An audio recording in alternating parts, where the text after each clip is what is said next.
You're listening to Flaunt. Find your sparkle and create a life you love after infidelity or betrayal. A podcast for women who've been betrayed by their intimate partner and want to turn their devastation into an invitation to reclaim themselves and their worth. Tune in weekly so you can start making sense of it all and learn how to be okay on the inside, no matter what goes on the outside.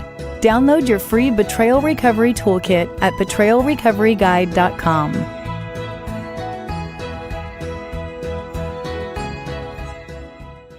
Attachment style. Oh my gosh, there is so much conversation about attachment style. And are you anxious? Are you avoidant? What does this mean? Oh my gosh, am I normal? What does this matter? How does this, apply to me, to my partner, to my situation? When we've had infidelity, when things have fallen apart, how can we get back together? And what does it mean?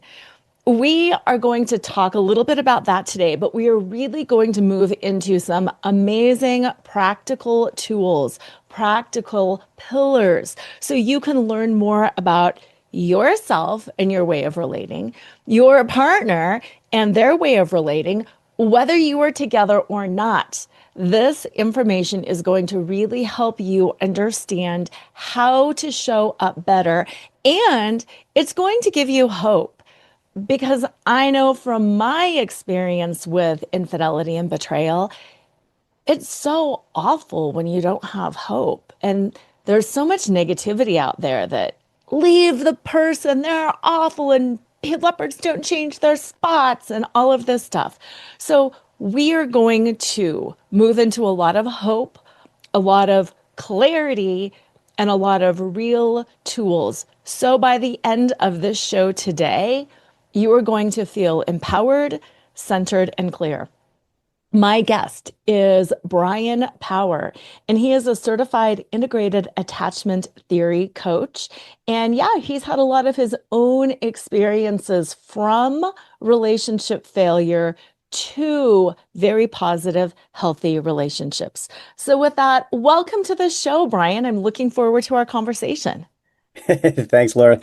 That's an exciting introduction for sure. I'm excited to be a part of this show. It just sounds good. But yeah, no, attachment theory and how we attach in relationships and all those wounds and stuff that kind of play out in our relationships and how they operate, how they work to destroy a lot of times our relationships is valuable information. And so I'm excited to be here today. Thank you so much. It's an honor to be able to share my story and some of the information that I shared today. I'm on a mission to literally save as many relationships as I possibly can. So anytime I get the chance to share this information, it's truly an honor and a pleasure. So thanks for having me on the show. Yeah, you're welcome. Okay, let's start just with a quick basic introduction of what is attachment theory? What does that even mean? And how does it apply to relationships? Yeah, attachment theory is basically this whole premise that of how we attach in relationships, and it's been around really since the 60s, 70s, and it's really kind of popular again. I think today it's kind of a catchphrase out there right now. Is what's your attachment style? Like you said, are you anxious? Are you fearful? Are you dismissive? All this stuff. So basically, there's 4 different attachment styles. And number one, you have what's called a secure attachment style. These are typically very emotionally, balanced people. They're very good at communicating. They really kind of, they value relationships, but they're not, it's not over the top where they have to be in a relationship. They know how to communicate their needs a little bit, set boundaries. It's all those things that we all want to be able to do in a good way. But unfortunately, a lot of us haven't learned those skills, those tools. And unfortunately, I think most of us are going to fall into one of the other 3 unhealthy attachment styles, and that's where the problems come in. So on the unhealthy side, you have number one, you have like an anxious, preoccupied attachment style. They're very clingy. They really love connection. A lot of times they have a fear of abandonment, fear of being alone. So they really love being in a relationship, and a lot of times hyper communicative. They love communication, right? All day long, just texting or communicating in one way or another, making sure they're kind of connected to you, to the point where it's unhealthy. Again, a lot of times that can drive somebody away where it's over the top a little bit. It's not at a balance point, if you will. And that's one style. The other side of that really is kind of what's called the dismissive avoidant, almost polar opposite. They crave a lot of independence, a lot of time. They like to process alone. Very big fear of being trapped or being, committing to something that they don't really want to be committed to, and they typically just very shut down, very stonewall. A lot of times they'll stonewall in a relationship. They kind of don't communicate. They'll just shut down on emotion and pull away, and it's very challenging. If you get those two in a relationship, you can see where that dynamic really can be kind of painful and hard to kind of navigate without the knowledge of kind of what's going on there. In between, there's what's called a fearful avoidant. Some people call it disorganized attachment style. I've come to know it as fearful avoidant, and that fearful avoidant kind of is both of those, a little bit of both, right? They kind of can lean anxious sometimes, where they're really in that relationship, really connected, feeling good, and then maybe the following week they'll swing to the other side and be a little bit more dismissive, a little bit more, maybe even break up with you, like kind of like just out of the blue, kind of causing some chaos and some of those things. And they have a really big betrayal wound. So that is one of their core wounds, is betrayal. They just always think that they're going to be betrayed somehow. So they're always on that hyper alert to kind of navigate that and protect themselves from maybe being betrayed. But those things, again, those subconscious patterns are really what's driving the way we're kind of acting in the relationship, and it's not necessarily healthy. And over time, I would say it's like a death by a thousand paper cuts. Over time, it just erodes the relationship, and eventually, sometimes maybe it's 2 years, 5 years, 10 years, 20, 30 years, even some people stay together, and then eventually that just falls apart because it just isn't fulfilling. It hasn't been good for a while, and people just don't know how to get out of that. So they sometimes wind up breaking up, or God forbid, cheating and doing something that's really unhealthy and kind of ending that relationship in a bad way. So it's important to kind of learn this stuff, and it makes a big difference when you do kind of know what's going on there, Right, right. It does. Yeah. Thank you for that summary. That I think a lot of us can recognize people. Oh, that's my dad. Oh, that's my sister. That's my Yeah. partner. That's Yeah. so yes, that helps. Okay, so let's shift to the personal. That's that underpinning of what it is. Now let's talk personally, because you had some stuff in your relationship that kind of fell apart, and then you were able to pull it back together. I Yeah. had things in my relationship that fell apart, and then I was able to pull it back together. So, how does this help? How does this help us go from, okay, well, you're this and I'm that, to and now we have a healthy, happy relationship. Let's talk about that journey, that Yeah. gap. You just snap your fingers and it's that easy. No, it's not. Exactly. There's gonna take some work here. There's definitely a learning curve on this thing. And for me personally, yeah, my story was basically in 2024.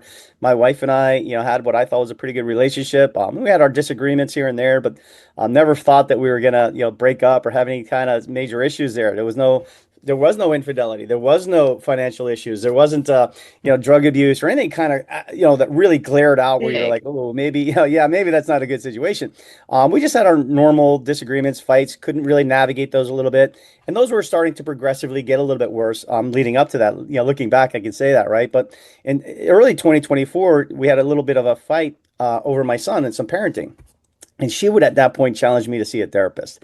And at that point, I said, okay, fair enough. I will go see a therapist. I want to see what I can learn. Maybe that I can grow. That's fine. I'm open to that. But I also challenge you to see a therapist because in my mind, she was the one with all the issues, right? And in her mind, I was the one with all the issues. And Right. what we quickly found out, and that's the first step, is we have to realize that we both probably have some issues here. And that's what we would find out. So what happened was we seeing the therapist, a lot of our childhood trauma was beginning to play out. And this is something that I learned a lot about through all of this, is that a lot of times we have these patterns, these thoughts, these subconscious behaviors and thoughts about ourselves, if you will, that are leading us to behave in ways that aren't really healthy in these relationships. And we can't even see it. We can't even, until we really kind of look at it and are made aware of it, we just Mhm. don't even know we're doing it. And so over the next 4 months, my wife and I would delve into this emotional chaos. It really became really just crazy. And I thought, I thought she was having like a midlife crisis. But the more she started to pull away, the more it triggered my anxiety, my fear of abandonment. All of a sudden, I was anxious. I went from feeling pretty secure to anxious pretty much overnight, it seemed like, and delving into this terrible situation. And ultimately, she would put a restraining order against me for emotional safety. That's how emotionally clashing it was, and she just needed that space that I wasn't able to provide for her, so she took it. And at that point, I thought the relationship was over. I thought, man, this is just too much. This is crazy. I've never been in something like this. I'm not the kind of guy that gets a restraining order against him. I'm like, what is going on here? But I was fortunate enough to learn about attachment style, attachment theory. I learned about the subconscious, learn about how all these wounds were really driving both of us into this little bit of a chaotic situation. And I knew that my wife loved me, so it just didn't make sense. But this started to make some sense. The more I learned it, I started to say, "Wow, okay, this makes sense as to why she's acting that way, why I'm acting this way." And she was definitely leaning a little bit more dismissive at that time, where she was definitely looking for space, trying to, isolate a lot more and stuff like that. And then I was trying to hang on to that, or I was trying to keep my family together. And I thought that's an honorable thing, right? And it is, right? Yeah, it's honorable. You want to keep your family together, of course, but sometimes to the point where it's again unhealthy and not being able to respect the other person's willingness or ability to kind of meet you there sometimes drives that even a little bit further, which is what I was doing. I was literally just driving her away even further. The more I tried to hold on to the relationship and keep the family together, the more she needed that space to process and kind of do this on her own. And that's what I learned. We just have different ways of coping, different ways of processing things. But that's the key, is to understand both sides, understand, number one, myself, how I go through these things, what I'm kind of doing improperly, that I'm making some mistakes in this relationship, but then also being able to see my partner and see how they kind of process a little bit differently, see how they're kind of, some of their wounds may show up, and how their coping mechanisms and some of their, communication and all that stuff. Now I can begin to work with that. I don't have to internalize it as much. So when my wife pulls away, I don't have to blame myself. It's not like I'm a bad person or I did something majorly wrong. Sometimes it's just the way she processes what she needs to kind of get through something on her own. And I don't have to like internalize it and make it a bigger deal. So a lot of that learning curve really, again, unfortunately had to go through some crazy drama, crazy experience to get to this point. And that's why I think sometimes it's just the way it works. Unfortunately, it's hindsight's 2020, right? If you can look back and go, boy, had I known this stuff before, yeah, but you didn't, and that's okay. The key is that we learn through these processes, we learn through these experiences, and if we do learn and we change and we are willing to kind of do the work and actually make the changes, then anything can happen in a relationship. And that's what happened for us. We were able to kind of come back together, and now we have a really wonderful relationship basically because of all the work we've done. Yeah. I really Yeah. appreciate that you said it's not that anybody is wrong. It's not anybody's fault. It's just that we have different ways of going about things. And it's not about making you more like me or me more like you, but it's about that that dual recognition that, okay, this is where I am and this is where you are. And it's both okay. But since we do love each other, how can I work with this? I think as parents, we work with kids when they're little and they're 2, and we know they can't regulate themselves. So I'm going to work with you different. As a teenager, we know kids can maybe regulate themselves better than when they were 2, but they also have this need to be separate and to express themselves and to challenge. So we work with kids differently when we know what to expect at the different ages.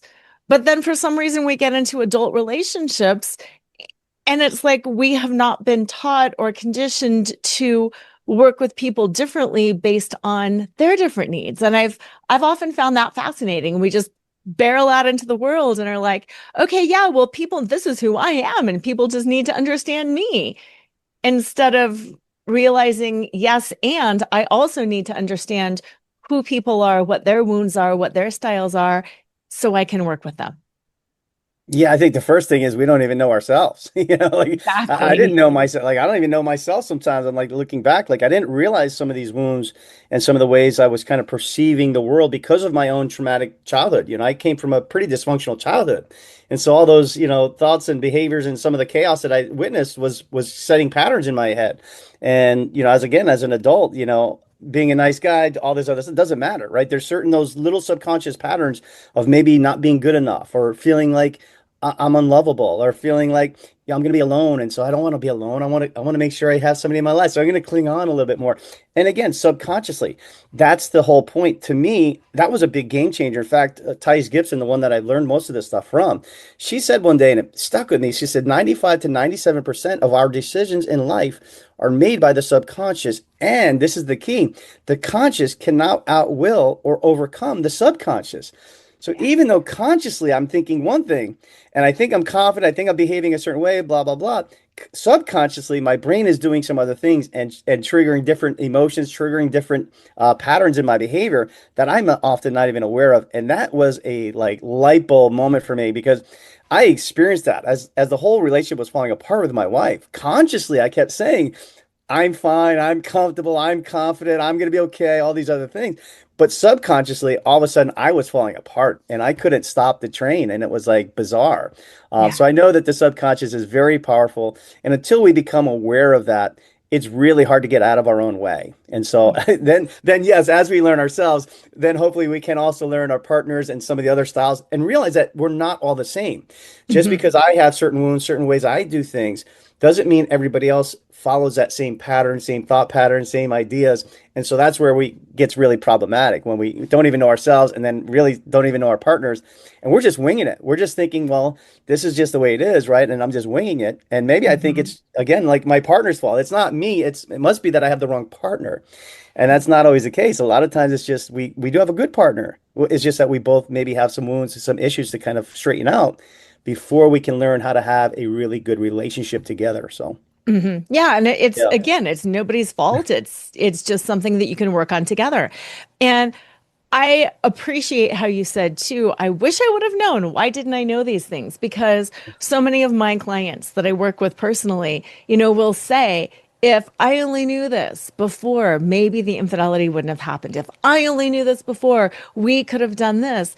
And it's so ironic too, because whenever I have been in a situation or a circumstance where I am trying to teach people proactively, I don't know what it is, but as humans, oftentimes we don't want to proactively learn things because we think, I'm smart enough, I can figure it out. Mhm. I have a good enough relationship that wouldn't impact me or us. So I don't need to learn these things because I'm immune.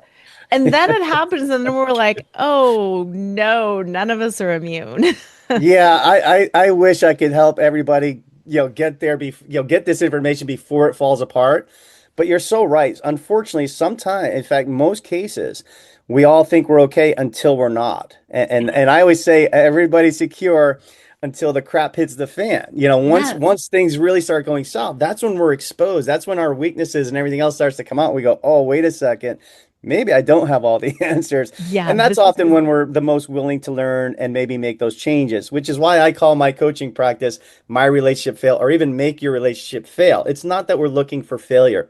It's just that we accept that sometimes that failure is the greatest opportunity for change, for learning, for growth. And then we use that to launch us into something that is truly amazing, that can also be on the other side, the biggest blessing of your life. And it's just unfortunate. Sometimes it takes that crash, you know? right. Yeah. Right. Yeah. No, I'm with you. I mean, with my husband's infidelity and same thing, like you and like many of the people on this show, one of the partners has had a very traumatic childhood. And we can't just be like, okay, yeah, I put that behind me and it didn't impact me. And now I'm just going to go have a healthy, happy relationship. That crash is not fun, but I am grateful, very grateful Yeah. for the journey. I'm not grateful for the pain. I'm not grateful Right. for any of that, but I am grateful for the journey because I'm a better person. My husband's a better person, and our relationship is a lot better because of that journey. Yeah. So, That's awesome. yeah, you've got some pillars that can really help people move from that failure, frustration into competency, into a healthier, happier relationship. I'd love to talk about some of those. Yeah, yeah. So I learned attachment theory from Thais Gibson, Thais. Her last name's Gibson. She's out of Canada, and she's the one that I came across a really great podcast that she had done on the Mel Robbins show that really talked about attachment theory.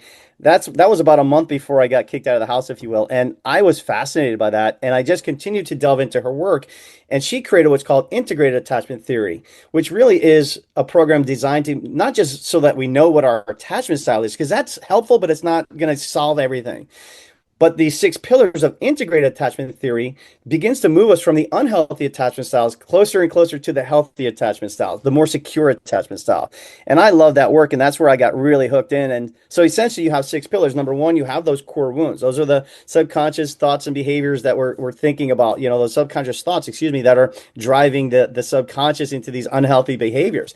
So we've got to really work on those, begin to figure out what they are, begin to heal those. And there's some things we can do to do that. Number two is our needs, really understanding our needs. A lot of times infidelity is caused because we don't know how to convey our needs. What do we truly need? And we don't know how to communicate that. And so sometimes a partner will go outside of the relationship to get the needs met because they don't know how to do it inside the relationship. And so that's painful and hurt, but we've got to learn that. We've got to figure that how do we get our needs met mostly on our own too. We don't want to outsource our needs too much. We want to be able to, get our needs met on our own so that now we're in control and we can really feel fulfilled every day. It's pretty good. Number three is our emotions. How do I deal with my emotions? How do I get emotional control? And then number two, how do I really learn from my emotions? What are my emotions telling me? So if I'm really emotionally triggered, let's say off of something that's really pretty minute, it's really something minor. It shouldn't be triggering the emotion that much. Usually that's because there's a subconscious wound that's being touched, if you will, that's kind of sending us off the rails into this emotional state because of, again, mostly because of a subconscious wound. So we got to use our emotions for something good, for information, and learn from that, and then also learn how to kind of control that a little bit. Number four is our boundaries. How do we set boundaries, good, healthy boundaries? What are they? How do we convey those? How do we make sure that people are listening to our boundaries and, observing them a little bit? And then, how do we do that and set those? That was something new for me as well, right? So very important. Number five was a huge one for my wife and I. It's communication. I think it's a big one for most of us. How do we communicate in a way that actually moves the needle? Because in the past, my wife would always talk to me and she would be like, trying to tell me stuff. And I would be listening to defend myself because I thought she was attacking me. I always felt like she was attacking me, right? So now I'm listening to tell her all the reasons she's wrong, which you don't want to do. I don't advise anybody do that with their spouse. Not a healthy communication style. And I would be jumping over her a lot, right? So she'd be talking, I'd be trying to interrupt her mid-sentence. So she was getting really frustrated with that. And again, it's coming from a place of wounded. I didn't realize how bad I was doing that. But again, we do it totally different now where we listen to each other. I give her 5 or 10 minutes to talk. I completely let her go without interrupting at all. We usually look each other right in the eyes when we do this. And now I'm listening to understand her. I want to know this woman. I love her. I want to know her thoughts, her heart, her idea. I want to know this woman. Now I'm listening to really get to know her. And then when she's done, I get to go. And then I get 5 or 10 minutes and I get to express myself. And she's listening to me to understand. And what a different way to do that. What a game changer in the ability to move the needle when you're communicating like that. So to me, that was one of my favorite things that we've learned and we do differently. Last but not least is our behaviors. How do we change our behaviors on a regular basis that begin to kind of, again, show that I'm a man of honor, a man of, I can control my emotions and not fly off the handle and do all these things that are just detrimental. I'm acting in a way that's more healthy and good. So those 6 pillars to me have really been a game changer. And those are the tools that I didn't have before. Again, I came from a dysfunctional family. I didn't see this stuff. Nobody showed me how to do this. And so without really going to school for this, if you will, I was hoping to have them, but I didn't have them. So if you don't have them, it's okay. Most of us don't. We've got to learn these tools. And as we learn them, we put that little tool in our belt. And every time we have situations in the relationship, I know I can go to that tool, pull it out and say, hey, this is the tool I need to fix this situation. And it really does make the relationship just 1,000 times differently and much more fulfilling, much more connected, and just a much more positive experience on a daily basis. So, right. Okay, let's break those down. it's a lot to swallow. I know. Yeah, exactly. And let's go through each one. And what I want to do is kind of pull from either sometimes my personal situation, sometimes some client situations, just so listeners can really see how oh, I see how this might work. Okay, so the number one, that was, I believe, the wounding, or was that the subconscious? Yeah, core wounds, which is really the subconscious. That is those wounds of, I will be betrayed. I'm not good enough. I'm going to be alone for the rest of my life. All these, stories we're telling ourselves subconsciously. Yeah. Okay. I love that. And yes, there's so much around core wounds because oftentimes we don't really recognize that that is a core wound. And how do people start really exploring what am I afraid of? What Yeah. could be a core wound? What is the first step at really getting curious about that? So that goes to the emotions, right? So your behaviors lead to your thoughts lead to your emotions lead to your actions. So we just have to backtrack that a little bit. So if I'm feeling highly emotional, let's just say I'm really afraid. I'm afraid right now, and I'm at a level 10 where it's like I shouldn't be that afraid. I'm afraid my. So then, what's my thought? What's my thought behind it? Was, well, I think my spouse is going to leave me. Oh, well, why are we thinking that my spouse is going to leave me? Is that true? We have to ask ourselves, is that true that my spouse is going to leave me? Probably not, right? Do I 100% know that my spouse is going to leave me? No. Okay, so why am I, now having this emotion of fear about him leaving me? But the core belief is, well, maybe I'm not good enough. I'm not good enough. They're going to leave me because I'm not good enough. And now it's leading to that emotion of fear, which is now causing me to latch on. And now I'm kind of, you know what I mean? So Hmm. this is what's driving our stuff. So we have to just backtrack based off our emotions. Think about, what am I really thinking here? What is my real thought behind this emotion right now that I'm thinking? I always say, like, if my wife leaves the cup on the table, let's say she doesn't put it in the dishwasher, and it triggers me where I'm like, oh my God, the cup is on the table. Is it really about the cup on the table? No. No. But if I backtrack that, I may think, well, I feel disrespected. Maybe I feel unheard. Maybe there's something else going on that's causing me to feel angry about that. Okay, yeah, she's not listening. Maybe I feel unheard. I feel disrespected. I feel unloved. Those are the things maybe I'm telling myself that's causing the problem. So that's all we have to do. We have to begin that processing and kind of thinking about that, and uncovering what that wound is. And then we can work on the wound to say, okay, yeah, wait a second. Am I really unlovable? Am I really going to be alone for Right. the rest of my life? That's not true, right? So then we can kind of work on healing those wounds. Yeah. Hmm. Yeah. And now I'm going to get personal because I think it's really good to have the application. It's interesting in my situation, and I know a lot of my listeners, clients have a very similar situation. My husband had a horrible childhood. He was betrayed over and over by his parents. He was not given food. He was not given shelter. He was not given Yeah. emotional safety. He was not given like any of those things. So then we get this healthy, happy marriage. I had a very functional childhood, so we're very different. And Mm, he sees my way of growing up and he says, I love that. I want that. This is who I want to become. I want my family mm, to be more like your family growing up. This is wonderful. So I think, how easy. We'll just teach him and he'll just be fine. But mm. there's that subconscious belief that things aren't safe. There's that subconscious belief that this is going to get taken away, that this is fake, that Laura is playing me. He said so many times he cheated when times were good because he didn't trust it. He did not trust. He thought I was playing him. He thought I was faking it and that I Right. was on the verge of leaving. And then he would cheat when times were bad because, oh my gosh, this is it. It's all falling apart. Times were bad. Right. Yeah, right. Yeah. Yeah. So, Yeah. okay, when are you going to be faithful? And it Mm, was that wound, it was that lens that yeah. I am never safe. I'm not safe ever.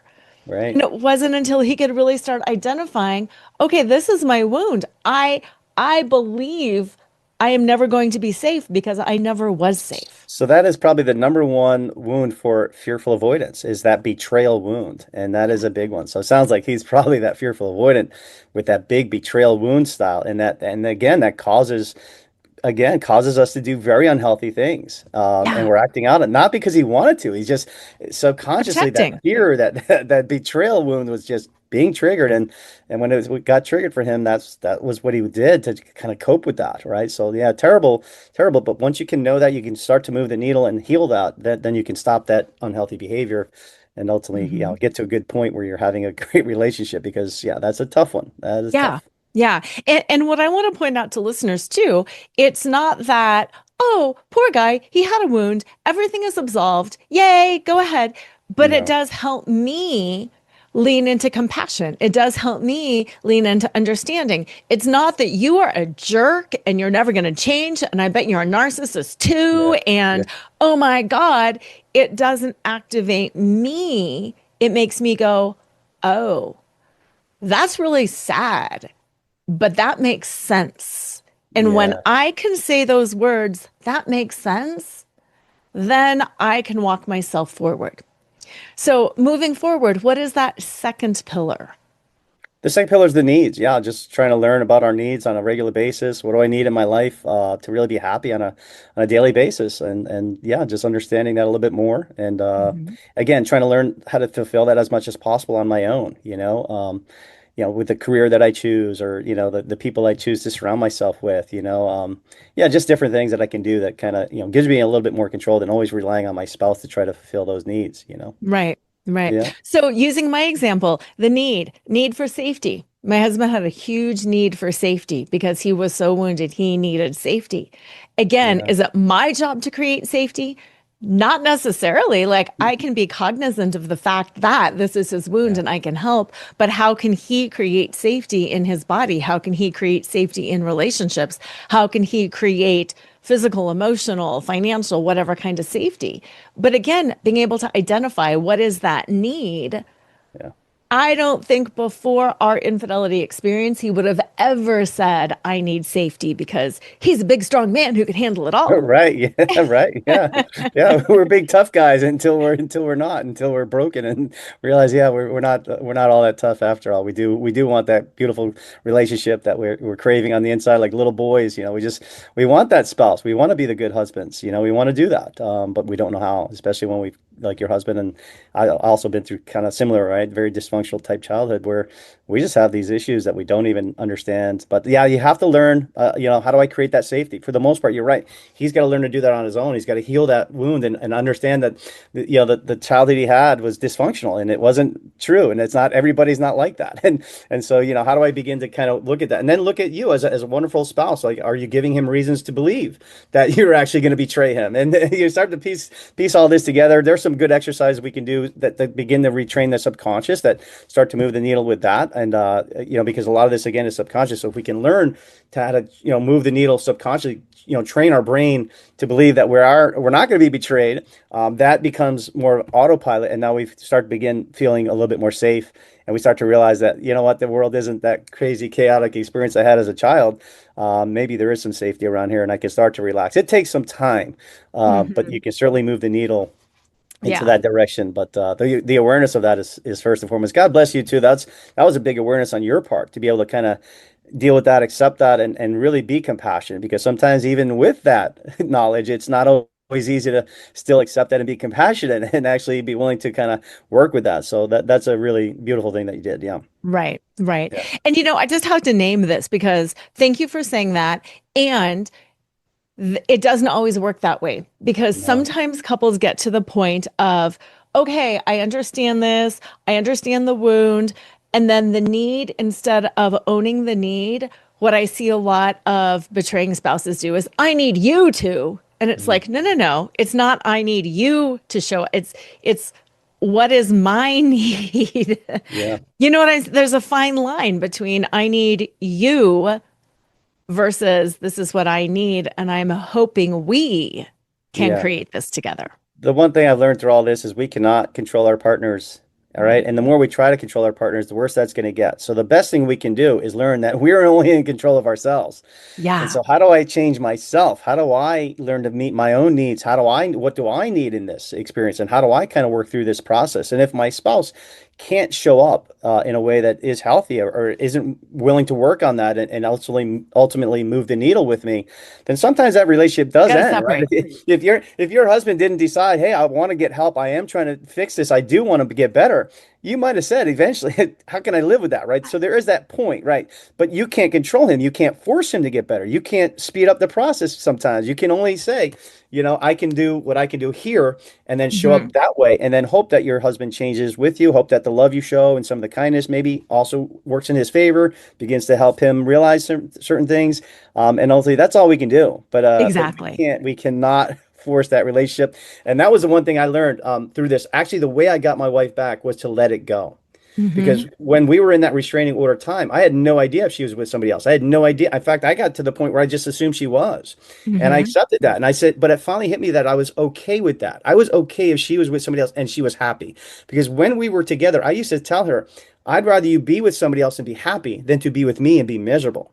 But Yeah. now I had to show, now I had to show that that was true. Did I really mean that? Right? Because if that's true and she was truly happy with somebody else, could I actually truly be happy for her? And it took me a few months to really get there where I was like, yeah, you know what? I'm happy for her. If she's happy, good, God bless her, right? I'm going to be okay. I trust myself. I'll be okay. I'm a big boy. I'm going to move on, all that stuff.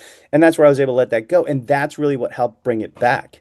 So Hmm. letting it go is, and now we choose each other every day. My wife chooses me. I choose her. We don't have to be together. We can choose to be Right. apart. We can choose to do whatever we want. We're big people, but we Right. choose each other because we love each other. We know how to work together. We have a good life together. We enjoy our time together. Like, why would we want to do anything? Why would we want to move on? Exactly. We create the environment that it's harder to move on because it's already pretty good here. Why would you want to? So that's the key, right? But yeah, anyway, it's not Exactly. easy. Exactly. Yep. Okay. So then what is that next step? The emotions. Yeah, it's really just learning again, tapping into the emotions and really kind of doing a little bit of emotional processing. What's going on here? What are the thoughts I have? Kind of works with that needs thing as well. Like It again, does. what is going on here? Why am I triggered? What are the thoughts that I'm having? And backtracking that, what's the thoughts? And then what's my core belief here? What is the core belief that's causing me to have these triggered emotions? And then just learning how to, sometimes just doing some coping mechanisms where, if I got a little bit triggered, now if I, triggered at all, first of all, I always say do not have a conversation with your spouse when you're triggered. You want to excuse yourself. You want to say, hey, this is not a great time. I definitely want to revisit this again sometime soon. But right now, I just want to go for a little walk. I want to go for a little hike, get out the door, get yourself emotionally regulated. And so sometimes that's the best we can do is first step is just get a little bit of emotionally regulation, whether that's going to the gym, hiking, whatever it is, yoga, whatever kind of works for you, prayer, meditation. Get to a point where you're a little bit more emotionally, regulated. But then also, again, ask yourself, why was I triggered? What was the Yes. thought that was really causing my anger and frustration or whatever that was? And on the good side too, it's not just the anger and fear. What made me happy there? Why was I so excited? What was so good about that? What was the thought and belief I had behind that? Because we want to now get more of those things going in our lives, right? So if I can backtrack that a little bit and realize what made me happy, oh, I felt connected, I felt loved. Okay, Hmm. that's pretty exciting. So how do I do that? Yeah. That's the emotions, really getting And into that. yeah, and I appreciate too that you said some of the positive things because that's one of the things that I do when I work with couples and the betraying partner too. What was it about the affair partner that was positive? Mm, And oh my goodness, that can feel so triggering for people mm, because as the betrayed partner, it's like, oh my God, they're better than I was. yeah. But when you can actually start breaking it down, what was it about this affair partner? What was the positive thing that kept you going? And it's interesting, and it ends up being healing more often than not, Mm, because what's healing is this person doesn't really know me, and I can pretend, and they can validate me because they don't really know who I am. And they can do this for me because they don't really know who I am. So mm, it's enlightening because it shows so often how it's not real. It's an illusion. The betrayer is leaning into an illusion because they want that illusion, because they don't want to be seen, because it feels scary to be seen, or mm, they are so afraid of rejection. So yeah. it's triggering, but it's also really enlightening to understand why was I enthralled with that person? Oh yeah, Yeah. because I could pretend. Yeah, you're so right. That's great. Yeah, yeah. Yeah. Very Okay. wise. Yeah. So understanding those emotions, yeah, it helps you know yourself better. And Mhm. again, it creates better understanding.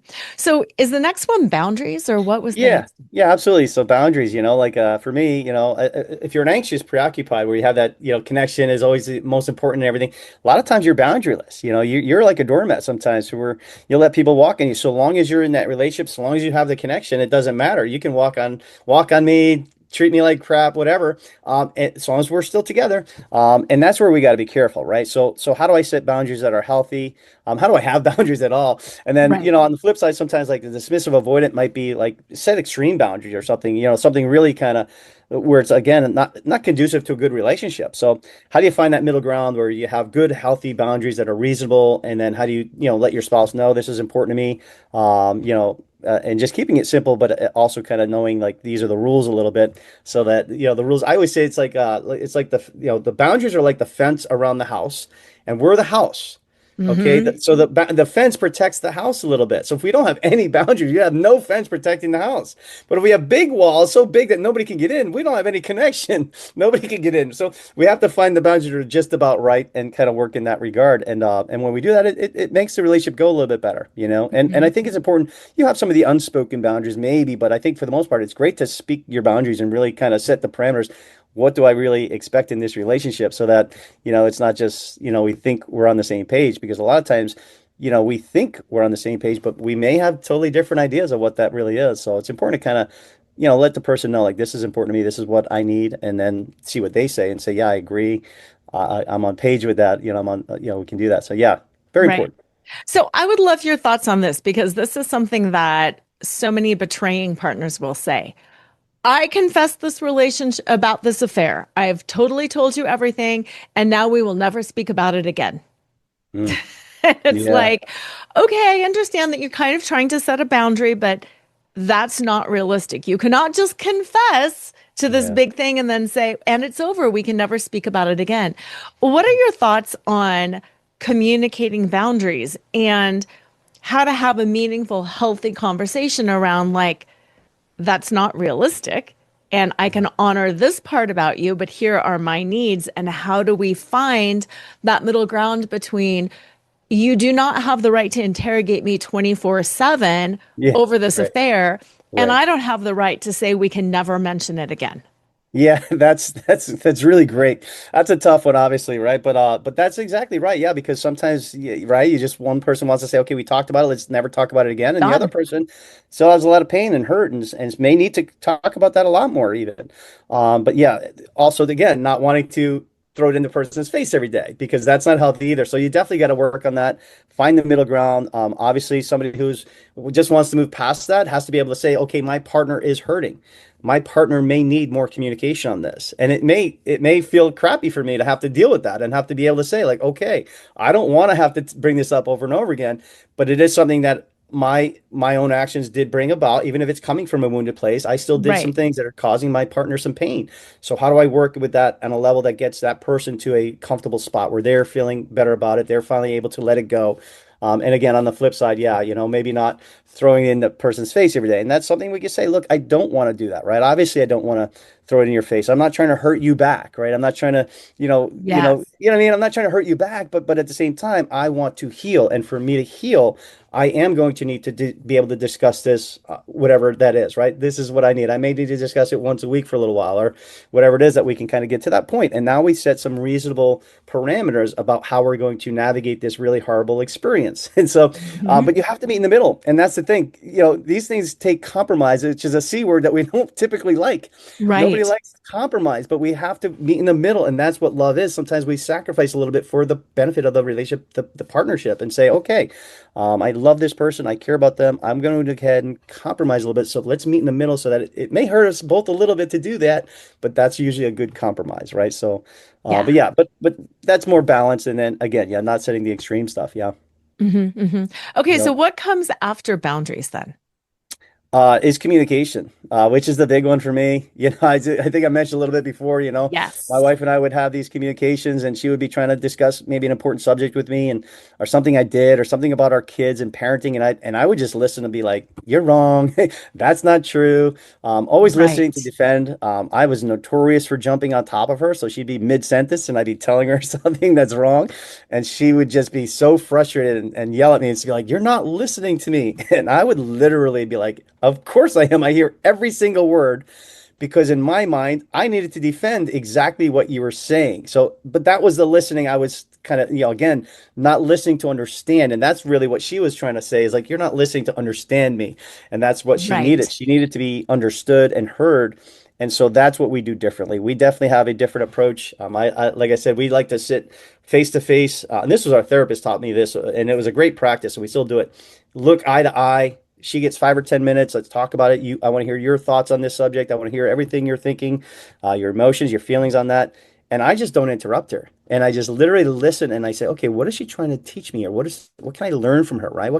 How can I understand this woman better? What's behind her thoughts? What's behind, and a lot of times it's really great because you start to hear something that, oh, that I didn't think of it that way. That's a really interesting perspective. And sometimes you can expand on that after the conversation. You can even go back and say like, hey, you mentioned this, right? That was kind of Right. different.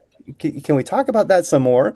And then again, flip side is I'll get my 5 or 10 minutes to go, and we may do that back and forth a few times, and now it just moves the needle because now Hmm. we're both feeling a lot more heard, a lot more understood. We're not operating from that triggered state where we're arguing and nobody's really listening to each other in that really awful emotional state. Like I always say, definitely do not, try to talk about these subjects when you're emotionally, triggered, when you're a heightened emotional state. Right. You definitely got to back that off and say, hey, but the way to do that is not just don't just walk out of the room.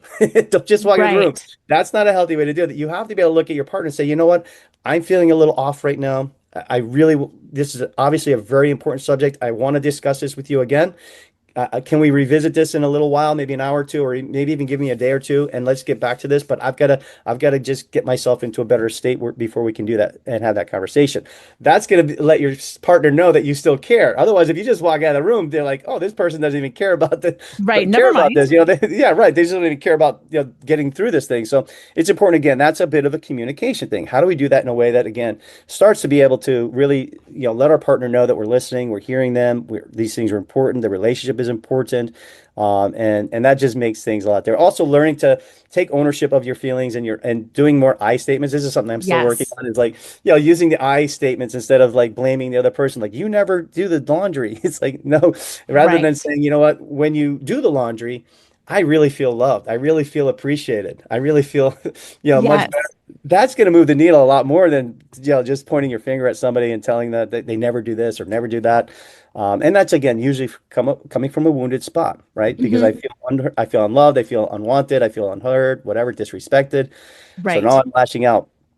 But So again, that's not a healthy way. Yeah, go ahead. exactly. I've Yeah, got a question for you as yeah. far as your deep internal experience. How did it feel to move from someone who listened to defend to somebody who is listening to understand? Because it's my guess that that didn't happen overnight, and that the first time you listened to her for 5 or 10 minutes, it wasn't Yeah. like angels sang and you went, "Oh my gosh, this is incredible." It's my guess that you had to Yeah. like sit on your hands, so to speak, and be Yeah. like, "Ah," Oh, for a you while. must have been there. You must have been there. Yeah, it's a tough practice. I mean, it's definitely something that takes practice. And so, and even the first couple times you do it, it's not saying that it won't still get your emotions a little bit. We can still disagree here. And that's the whole thing is like we may still disagree. And so that gets a little bit emotional, but at that point, if it does start to get there, it's still okay to say, "Hey, wait a second. Let's put this on the shelf. Let's come back to this again." So just remember that it doesn't have to be solved at that very moment. The key is to make sure that you're doing it in a way that is starting to move the needle a little bit. But absolutely, very challenging the first few times to really do this. But what I started to do is pretty quickly, like after you do it a few times and you start to realize, I feel more heard of. I actually feel pretty good about this. I feel like she heard me. And Yeah. and she feels like I heard her, and all of a sudden, like you're having a really good rest of the day, Yes. rather than both going to a separate, separate rooms and everything else. This is a lot more fun to do it this way than it is to do it the other way. And so, why not continue this process? Why not continue to like get better at that and continue to practice, something that actually works? And so, yeah, but it's funny. You're so right. Yeah. That is something that definitely for me, especially, I was so bad at. I was like, whoa, for sure. Yeah. Yeah. Yeah. It's tough. It's a process. Well, Yeah. I've enjoyed this conversation. I love the six pillars. I love the way they all kind of intersect and flow. And thank you also for just naming that it is tough and it is a process. And it's not like, oh, hey, we learned it and now it's all fixed. So Yeah. my challenge really is for all of the listeners is to take this information, to sit with it, to think about it, and to maybe pick one nugget to implement. Maybe it's let's do this one practice and implement that today and just experiment and play with it. Yeah. And then where can listeners learn more about you and just go a little bit deeper? Yeah, yeah. If you want to, connect with me at all, please visit my website, myrelationshipfail.com. And you can learn a little bit more about the attachment styles. You can take the attachment style quiz and learn what your attachment style is. It's just a fun thing to do. That's free to do as well on my website. I also challenge everybody, join the personal development school on my website. That's Tice Gibson School. A lot of treasure trove of really great videos and workbooks that we can get into. And if you decide you want to do that on your own, by all means. If you decide you want a coach and somebody to help you through that, that's where I come in. Be happy to coach you. Irregardless, go to my website. I'm happy to give you a free relationship strategy session. If you're struggling right now, go to my website, book a call with me. Be happy to hear your side, see what's going on, and see if we can help point you in the right direction. And I'd be happy to do that for anybody that goes to my website, myrelationshipfail.com. Perfect. Well, thank you so much. And listeners, I hope you got something out of this. One of the things that I want to add here, especially for anyone listening who's dealing with betrayal, is that attachment theory doesn't just explain why you react the way that you do. It explains why inside alone doesn't stop the reactions. You can understand your attachment style, your partner's attachment style. You can name it.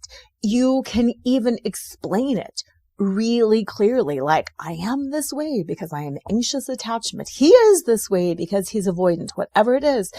And you can still find yourself spiraling at 2 a.m., rereading texts, replaying conversations, or panicking when your partner is quiet. Now, that doesn't mean that attachment theory has failed you. What it means is your nervous system is still trying to find safety in real time. Betrayal hits attachment at its core. I don't know if you've had this situation, but it's one of those things where it's like, well, this is why I say betrayal uncovers the truth, because going through a betrayal uncovers the truth about all of your unhealed wounds. Going through a betrayal uncovers the truth about all of your partner's unhealed wounds. And betrayal uncovers the truth about the cataclysmic way that your unhealed wounds and their unhealed wounds come together and co-create this disaster. Now, I know you know me, so I know I don't have to say this, but I am not excusing betrayal. I am not saying, well, it's okay because there were wounds. It's never okay. There's a difference between explaining it and understanding it and just absolving somebody from it. And no, I'm not into just absolving somebody from it, but I also want to be realistic that so many good men cheat. There are many good men out there who are wounded and they cheat, and they're not bad people. They are not bad people. They are good people who have done horrible, awful, damaging things, but they're not bad people. And I think that you've probably been listening to me enough to know that there's that distinction, but I always feel compelled to say it just one more time. Anyway, betrayal hits attachment at its core because your primary attachment figure, your partner, the person your nervous system relied on for safety, suddenly, after betrayal, becomes the source of threat. And this creates a very specific kind of distress. The kind of distress that looks like obsessive thoughts, emotional whiplash, panic that suddenly rises up out of nowhere, a constant need for reassurance. Sometimes that looks like hysterical bonding. Sometimes that looks like, I need your phone all the time and I need to know exactly where you are all the time. Or sometimes it looks like completely shutting down. This is why people say things like, I know better. So why am I still like this? That's because attachment wounds don't resolve through logic. They resolve through felt safety again and again in small moments. And this is why traditional support falls short. This is where a lot of well-intentioned work misses the mark. Weekly therapy can be incredibly valuable, but things like attachment panic and betrayal trauma don't wait for Tuesdays at 3:00 when you've got your next session. Books, podcasts, downloads, they bring insight, but insight doesn't regulate your nervous system in the middle of a trigger. Attachment repair happens in the moment the system is activated, not just when you talk about it later. What most betrayed women need is not more information. What most betrayed women need is immediate grounding, reflection, and co-regulation when their spiral is happening. And that's why I created my Betrayal Lifeline. A Betrayal Lifeline is private. It's on demand, asynchronous coaching for men and women navigating betrayal recovery, especially this kind of attachment-based distress. When panic hits, when your mind won't stop spinning, when you're about to send this text that you know later you're going to regret, or when you're just in one of those places where you're questioning everything at once and you think you've made the most horrible mistakes and you don't know how you're going to see your way out of it. In times like that, you can message me privately and receive grounded, expert guidance that helps your nervous system settle in real time. In real time, in that moment. Not advice, not just think positive, but attuned, stabilizing support that helps you come back into safety and into clarity in that moment in your nervous system. Because what I see over and over is when women get support during activation, during their spiral, not days later, but right in the middle of the worst place, that's when the attachment system, the nervous system, starts to trust again. That's when women stop feeling crazy. They stop fearing their own reactions, and slowly their system learns, oh, I can handle this. I'm not alone. I'm not crazy. Nobody can think their way out of this. I've got this. Now, because this is so important, because this is exactly what I wished I would have had when I was going through this, I have made this at a really low price point. It's only $92 a month, and it includes complimentary access to the Sanctuary of the Soul group program. So this Betrayal Lifeline is specifically designed for women who don't need any more theory. They need support when it actually matters. If you want more information, or if you're like, sign me up, I'm all in right now, go to betrayallifeline.com.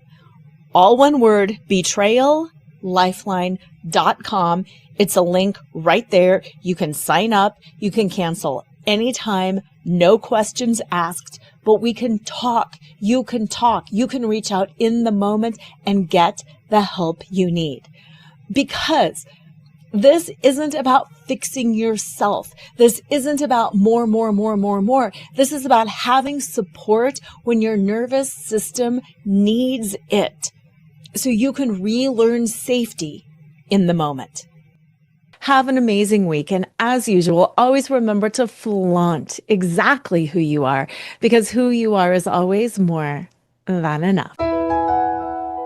Tune in next time to Flaunt, find your sparkle, and create a life you love after infidelity or betrayal with Lora Cheadle every Wednesday at 7 a.m. and 7 p.m. Eastern Standard Time on syndicated Dream Vision 7 radio network. Uncover the truth of what's possible for you on the other side of betrayal and develop the skills and strategies necessary to embrace the future and flourish today. Download your free Betrayal Recovery Toolkit at betrayalrecoveryguide.com.